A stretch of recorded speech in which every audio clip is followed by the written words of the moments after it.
नमस्कार, प्रभात साक्षी news network और आप सभी का स्वागत है। हरियाणा विधानसभा चुनाव में ऐतिहासिक जीत हासिल करने के बाद मुख्यमंत्री नायब सिंह सैनी आज सुबह दिल्ली पहुंचे। उन्होंने प्रधानमंत्री नरेंद्र मोदी से मुलाकात की। पार्टी के शीर्ष नेताओं से वह मुलाकात कर रहे हैं और हरियाणा भवन में जब वो संवाददाताओं से बातचीत कर रहे थे तो उन्होंने विपक्ष पर निशाना भी साधा और राहुल गांधी ने जो जलेबी की फैक्ट्री की बात कही थी उस पर भी तंज कसा। जो श्रेय है वो श्रेय आदरणीय नरेंद्र मोदी जी को जाता है, जिन्होंने पिछले 10 वर्षों में ऐसी नीतियां, ऐसी योजनाएं चलाई हैं जिसका लाभ गरीब व्यक्ति को भी मिल रहा है, जिसका लाभ किसान को भी मिल रहा है, जिसका लाभ युवा को भी मिल रहा है और जिसका लाभ महिला को भी मिल रहा है। इस प्रकार की योजनाएं आदरणीय मोदी जी ने वो हर वर्ग के लिए चलाई हैं। उसका परिणाम है, उन नीतियों का परिणाम है, मोदी जी की ये लोकप्रियता का परिणाम है। मोदी जी को देश के लोग प्यार करते हैं, मोदी जी को देश के लोग स्नेह करते हैं और उसका परिणाम है भारतीय जनता पार्टी हरियाणा के अंदर तीसरी बार प्रचंड बहुमत से वो आई है। और हरियाणा के लोगों का मैं दिल से धन्यवाद करता हूं कि जिन्होंने मोदी जी की नीतियों के ऊपर मोहर लगाई है। मैं सभी का आभार व्यक्त करता हूं। मैं अपने हरियाणा के भारतीय जनता पार्टी के सभी कार्यकर्ताओं का भी दिल से आभार व्यक्त करता हूं, जिन्होंने इतनी कड़ी मेहनत और सरकार की डबल इंजन की नीतियों को जन जन तक पहुंचाने का काम किया है। मैं उन सब कार्यकर्ताओं को भी दिल से आभार व्यक्त करता हूं, उनको धन्यवाद देता हूं कि उनकी मेहनत के कारण हम तीसरी बार सत्ता में आए हैं।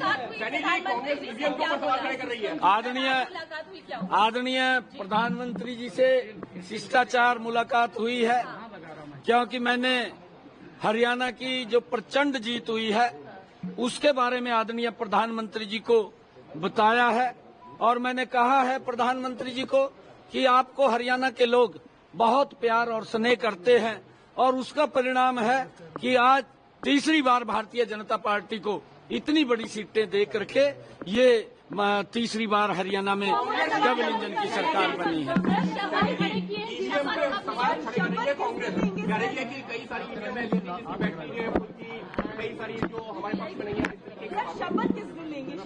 देखिए, जो ईवीएम के ऊपर सवाल उठाने वाले लोग हैं, मैंने 4 रोज पहले कहा था, जो यहाँ पर सर्वे की रिपोर्ट आ रही थी, उस सर्वे की रिपोर्ट के अंदर एक तरफा कांग्रेस के पक्ष में माहौल था।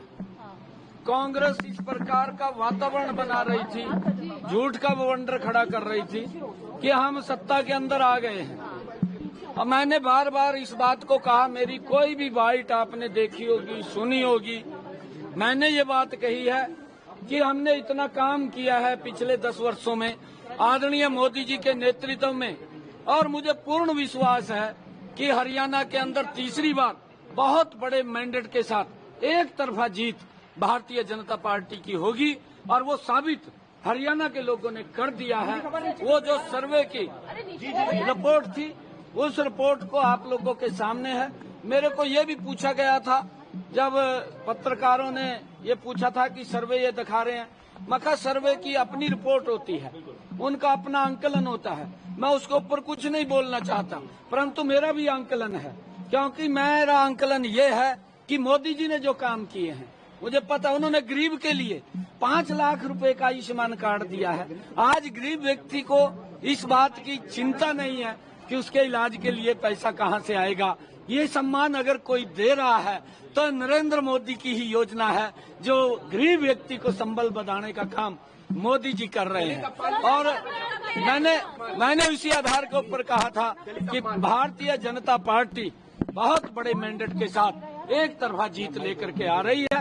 इसका श्रेय पूरा का पूरा अगर जाता है वो मोदी जी को जाता है और कार्यकर्ताओं को जाता है। देखिए, इसके बारे में मुझे नहीं मालूम है। मेरे को नहीं देखिए, मेरी जो ड्यूटी थी मैंने वो पूरी की है। ये हमारा पार्लियामेंट्री बोर्ड तय करेगा।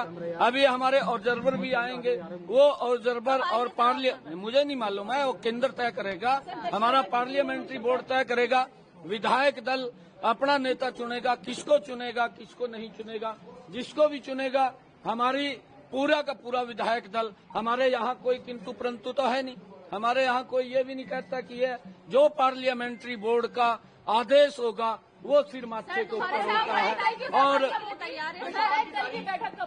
वो मैंने कहा है कि केंद्र तय करेगा, हमारे ऑब्जर्वर आएंगे, ऑब्जर्वर उसको जो आएंगे वो तय करेंगे। और जब दायित्व संभालने के लिए तैयार है, जिम्मेदारी नहीं, देखिए मैंने कहा है कि हमारा पार्लियामेंट्री बोर्ड इस बात को तय करता है और पार्लियामेंट्री बोर्ड का फैसला वो अंतिम फैसला है। जो भी फैसला उनका होगा वो सर्वमान्य है। नहीं, देखिए कांग्रेस के डीएनए के अंदर है ये, इन्होंने कभी भी दलितों का सम्मान नहीं किया। दलितों को अपमानित करने का काम ये कांग्रेस पार्टी करती रही है। और कांग्रेस ने हमेशा, आप इनका कार्यकाल देखिए, ये यहाँ से नहीं है, इन्होंने डॉक्टर भीमराव अंबेडकर जी को सम्मान नहीं दिया, उसको अपमानित करने का काम ये कांग्रेस पार्टी ने किया।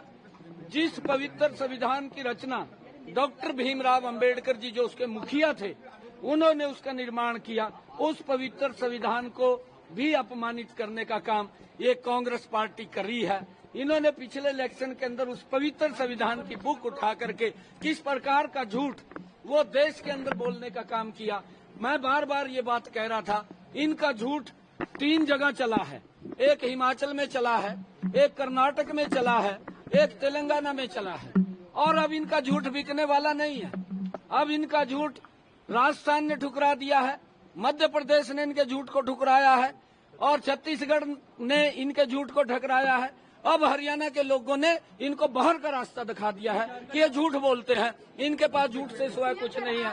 इनकी मंशा को, इनकी सोच को आज समझ चुके हैं कि कांग्रेस विकास की बात नहीं करती, झूठ की बात करती है और उस झूठ को लेकर के उनको निकालती है। अनिल विज ने कहा है कि अगर हमें मौका मिलता है तो बिल्कुल सीएम की दावेदारी करेंगे नहीं, मौका मिलेगा तो चूकेंगे नहीं। अनिल विज हमारे नेता हैं, हमारे नेता हैं, वो अगर उन्होंने कुछ कहा है तो वो हमारे नेता बोल सकते हैं। कैसे मुलाकात होनी है प्रधानमंत्री से आपकी? मैं आपको बताऊंगा।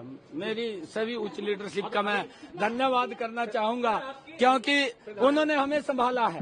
उन्होंने आकर के हरियाणा के अंदर सभी हमारी बड़ी उच्च लीडरशिप ने, चाहे माननीय अमित शाह जी हैं, चाहे आदरणीय जगत प्रकाश नड्डा जी हैं, आदरणीय ठाकुर राजनाथ सिंह जी हैं, हमारे धर्मेंद्र प्रधान जी हैं, हमारे विप्लव कुमार देव जी हैं, हमारे सुरेंद्र नागर जी हैं और हमारे सतीश पूनिया जी हैं।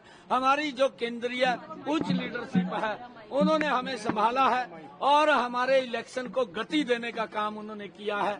और जो मोदी जी की नीतियां हैं उनको एक मजबूती से नीचे तक पहुंचाने का काम किया है। हम सबको मिलकर के उनका धन्यवाद करेंगे।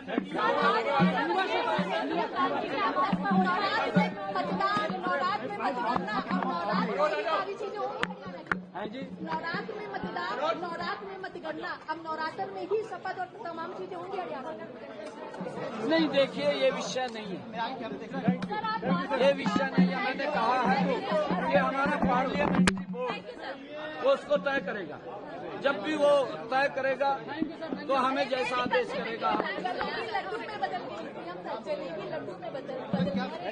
नहीं, हमारी जलेबी हरियाणा की बहुत ही फेमस है, मेरे गोहाना की जलेबी बड़ी फेमस है, परंतु जो व्यक्ति ने प्रेजेंट किया है कि उसकी फैक्ट्री लगेगी, उसका ये होगा, जलेबी के ऊपर बड़ी राजनीति की है।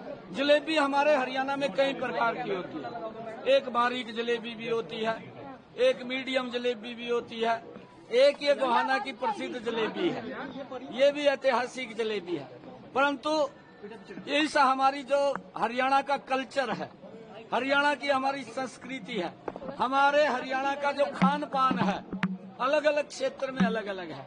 कहीं की बर्फी फेमस है, कहीं की अमृति फेमस है, कहीं का घेवर फेमस है, कहीं का हमारा जो घेवर के साथ साथ फिरनी है वो फेमस है।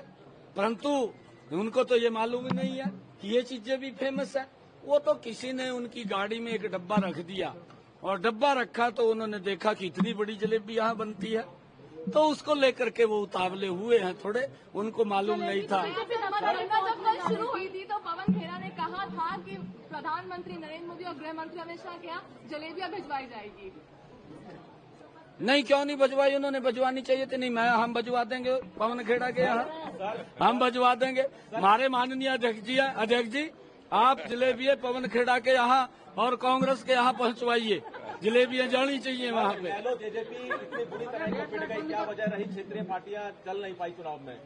हाँ जी, क्षेत्रीय पार्टियां क्यों पिट गई चुनाव में? इनेलो, जेजेपी, आम आदमी पार्टी, ये सब निपट गई चुनाव में।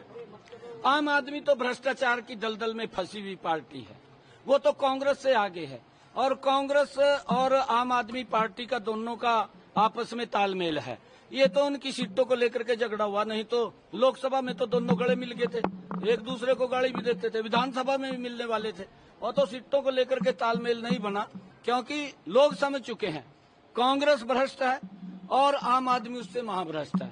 अगर कांग्रेस को महाभ्रष्ट कहे तो आम आदमी भ्रष्ट है, दोनों एक दूसरे के अनुरूप हैं। इनेलो, जेजेपी का खाता नहीं खुला। देखिए, उनको आप पूछ सकते हैं। हमने तो बार बार ये कहा है, INLD के नेताओं को भी कहा है कि भाई थोड़ा जोर मारिए, जोर मारना चाहिए। लंबे समय तक आप लोग सत्ता के अंदर रहे हैं, परंतु वो उतना कवर नहीं कर पाए।